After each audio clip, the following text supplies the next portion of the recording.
Uma coisa que tem vários... Tem um pesquisador chamado Stachin Panda, que acho que é um indiano. Ele não é um panda, ele é um pesquisador. Eu imaginei um puta panda no microscópio, assim. Ele estuda muito ritmo circadiano. Que inclusive as pessoas com depressão têm uma quebra do ritmo circadiano. É aquela pessoa que acorda 2 da manhã e não dorme mais e depois dorme de tarde. Ritmo circadiano é o quê?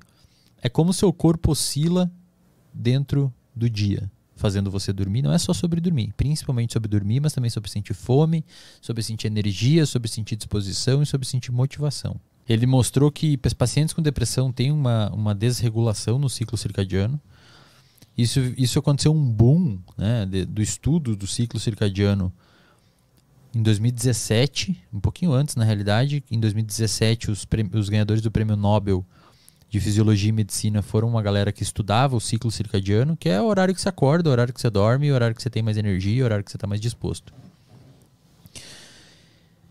O que os caras perceberam, Arthur? Eles perceberam que existe um lugar lá no meio do seu cérebro, um pouquinho para cima da amígdala, chamado núcleo supraquiasmático. Dentro desse núcleo supraquiasmático, um lugarzinho bem pequenininho, existem células que funcionam como relógio.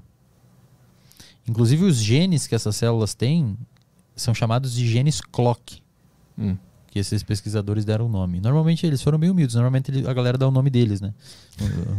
Os genes Arthur, os genes Silva. Eles deram o nome dos genes clock. Que eles perceberam? Que esses genes, dentro da maquinaria celular, ocorre uma transcrição do gene para um RNA, e esse RNA é traduzido em proteína. É isso que ocorre em toda a célula do seu corpo. Tá?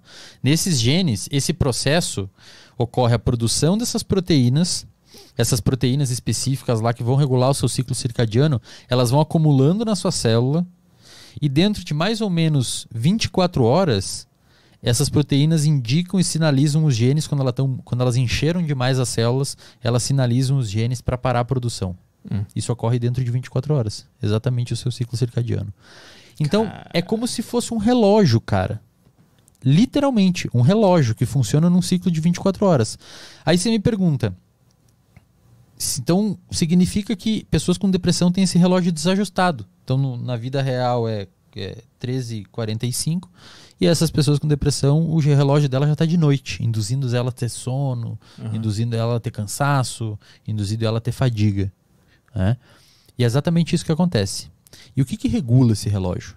O que faz esse relógio? Quem que é o relógio, a pessoa que vai lá e gira o pininho para o relógio voltar às 13h45, que é o horário atual? A luz solar. A luz solar tem a capacidade de entrar no seu olho, e aqui na sua retina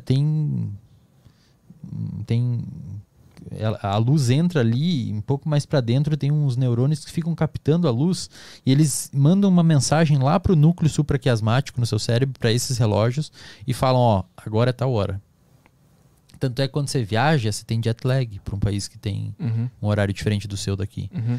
E a melhor forma de você tratar o jet lag, a galera geralmente toma medicamento para dormir, Dramin, famoso Dramin. Isso, Rivotril e tal. Uma cachaçinha também. Melhor forma de você tratar jet lag é luz solar. Se expor à luz solar, porque você vai estar informando o seu relógio que está zoado o horário que é. E isso é muito massa, cara. Então, assim, todo mundo que está assistindo aqui, se tiver algum tipo de problema com dormir, se tiver algum tipo de problema com falta de sono, com acordar de noite, com cansaço no meio do dia e tudo mais, principalmente problema de sono, acorda de manhã e se expõe um pouco à luz solar, pelo menos uns 10 minutinhos, deixa a luz solar entrar no seu olho, que ele vai sintonizar o relógio, e dentro de uma semana você vai estar provavelmente dormindo bem melhor. E a luz artificial, essas do celular, da tela, elas fodem tudo, né? Elas fodem, elas são capazes de desregular tudo. É por isso que também à noite é importante que você comece a entrar num estado de desativação desse sistema e meio que mostrar pro seu cérebro que está na hora de dormir. Quando tu fica, um cara tá tipo 3 da manhã jogando um game ali com aquela luz na cara, o que teu cérebro acha que tá acontecendo? Que você tá, sei lá, em perigo. Tanto é que a luz à noite, essa galera, eles mostraram que a luz à noite é capaz de interagir com uma região no seu cérebro chamado abênula. Repete comigo aí. Abênula. Abênula? Isso. Eu gostei. Eu queria que mais convidados fizessem isso. Abênula. A luz entra, ela interage com a abênula e a abênula manda uma mensagem para neurônios dopaminérgicos e manda esses neurônios dopaminérgicos pararem de produzir dopamina, que é uma substância que tem relação com motivação. Não é prazer. A gente pode falar sobre isso depois, é motivação. E, cara, isso causa um efeito depressivo em você. Então, quando você estiver próximo a dormir, deixa na penumbra. Não precisa parar de mexer em celular e virar um caçador-coletor. Mas assim, tenta deixar, não deixa muita luz no seu olho, no ambiente. Deixa uma luz mais, uma luminária acesa lá no canto. Tem uns filtros para celular, né? Que fica com a luz, tem uns filtros com a luz mais vermelha, né? Que pode ajudar.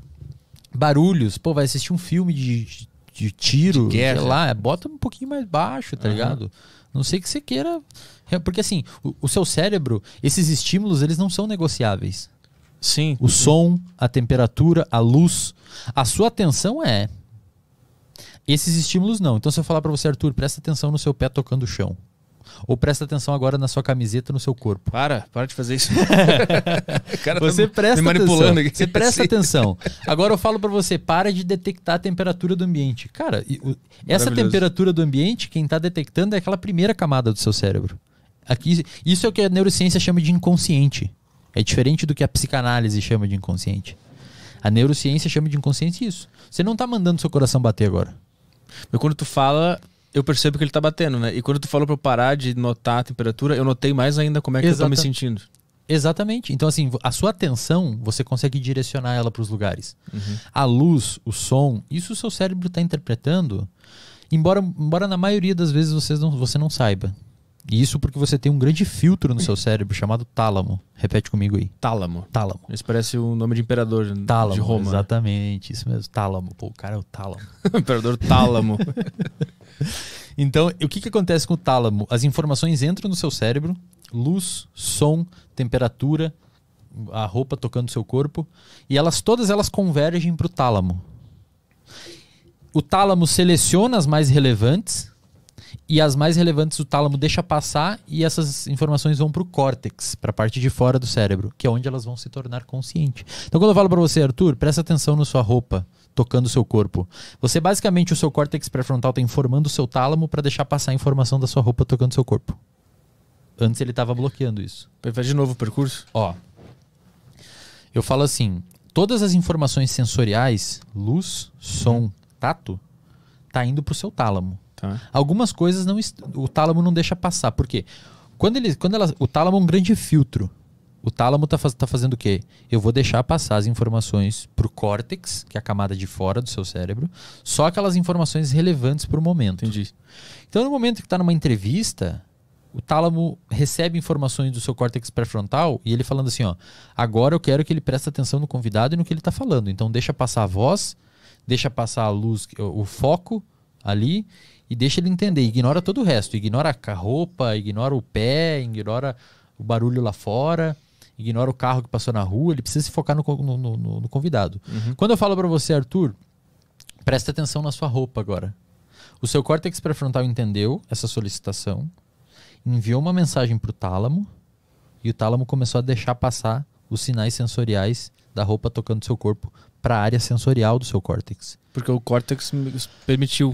Solicitou também. Exatamente. De alguma forma, né? Porque a tua informação fez o meu córtex solicitar que o meu tálamo deixe passar essa informação. Exatamente. Caralho, é muito louco isso. É muito louco, cara. E, por exemplo, se você pegar pacientes que têm transtorno de déficit de atenção, é muito comum a galera achar que eles não têm atenção. Eles têm, na verdade, demais. É que esse é o problema. Eles têm muita atenção. O tálamo dele deixa passar muita coisa. Então o cara tá prestando atenção aqui, estudando, e passa um carro na rua, abre o portão lá, ele escuta. Uma pessoa que não tem TDAH deixa aquilo dali, o tálamo não traz aquilo para consciência, você não direciona a sua atenção para lá. A pessoa com TDAH escuta, presta atenção em tudo. Então bateu a porta lá embaixo, a pessoa já prestou atenção. Então ela não consegue estudar. E aí você tem que ter um auxílio psicoterapêutico e medicamentoso para regular isso. Mas aí é outra história. Ponto importante. Luz de noite tem esse efeito depressivo.